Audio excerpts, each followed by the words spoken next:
Student welcome to my channel.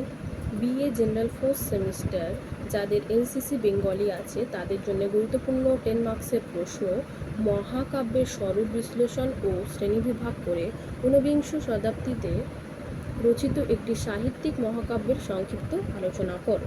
এর উত্তর তোমরা স্ক্রিনশট করে নাও। আরও উত্তর আমি নিজের চ্যানেলে ছাড়ছি, study with heart and mind. এই চ্যানেলটা সাবস্ক্রাইব করে নাও। প্রত্যেকটা উত্তর তোমরা স্ক্রিনশট করে পড়তে থাকো, খুবই গুরুত্বপূর্ণ। আমি 100% কমন সাজেশন দিই, যেটা পরীক্ষায় আসবে সেটাই আমি দিই। তোমরা আমার চ্যানেলে গিয়ে দেখতে পারো, আর আমার ডিসক্রিপশান বক্সে তোমরা যাও এবং দেখতে পারো যে আমি যে সাজেশনের ভিডিও ছেড়েছি সেগুলো তোমরা দেখে নাও আর উত্তরটা স্ক্রিনশট করে নাও। দেখে নাও, স্ক্রিনশট করে নাও।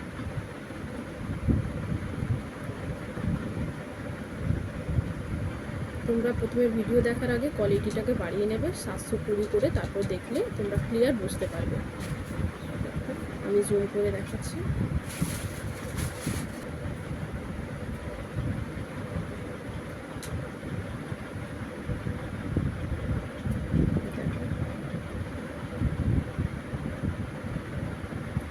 আমি এখান থেকে যে এতটা দাগ দিয়েছি এটা কাকে বলে, অত বেশি তোমাদের সময় হবে না, আবার মুখস্থ কীভাবে করবে সে কারণে আমি এতটা কাকে বলে এটা তোমরা একটু দেখে নেবে। আর পরের পেজটা দেখো।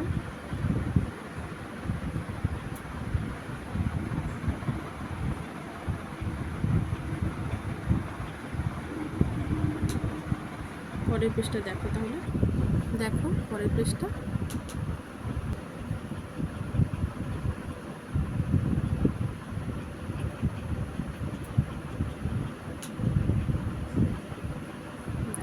মহাকাব্যের যে লক্ষণ ওটা তোমরা এতটা তো মুখস্থ করতে পারবে না, যেটা সহজ মনে হবে সেগুলো মুখস্থ করবে, ঠিক আছে?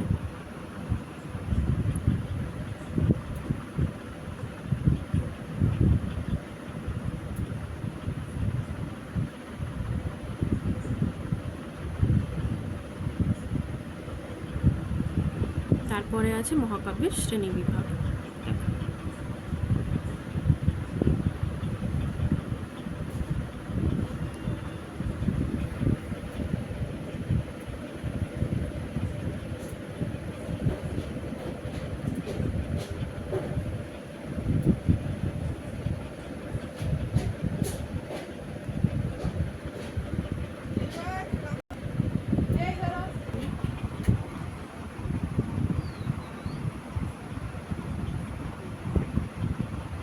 দেখো পরের পেজটা দেখো, তাহলে তোমরা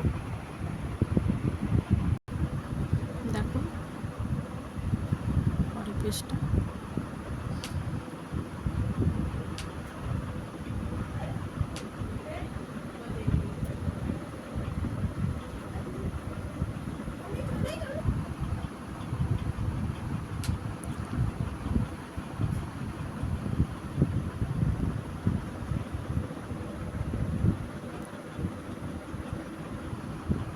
দেখো এখানে যে রাইট চিহ্ন দিয়েছি এখানেই শেষ আছে, ঠিক আছে? দেখো এখানে শেষ আছে, এতটাই তোমরা পড়বে, যেটা তোমাদের সহজ পয়েন্ট মনে হবে, যেটা মুখস্থ করতে পারবে, বুঝতে পারবে, সেই পয়েন্টটা পড়বে আর যে সেটাই লিখে আসবে।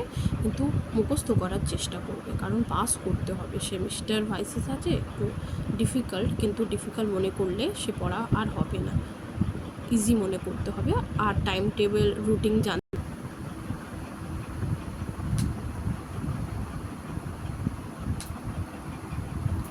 তোমরা যদি রুটিন জানতে চাও যে কিভাবে পড়বে, কটা থেকে কিভাবে মুখস্থ করবে, সেগুলো সব আমার চ্যানেলে গিয়ে তোমরা দেখতে পারো, ঠিক আছে? আর আমার চ্যানেলটাকে সাবস্ক্রাইব করো আরও উত্তর পাওয়ার জন্যে।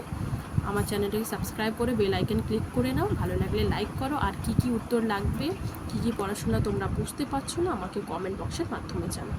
আজকে এতটুকু।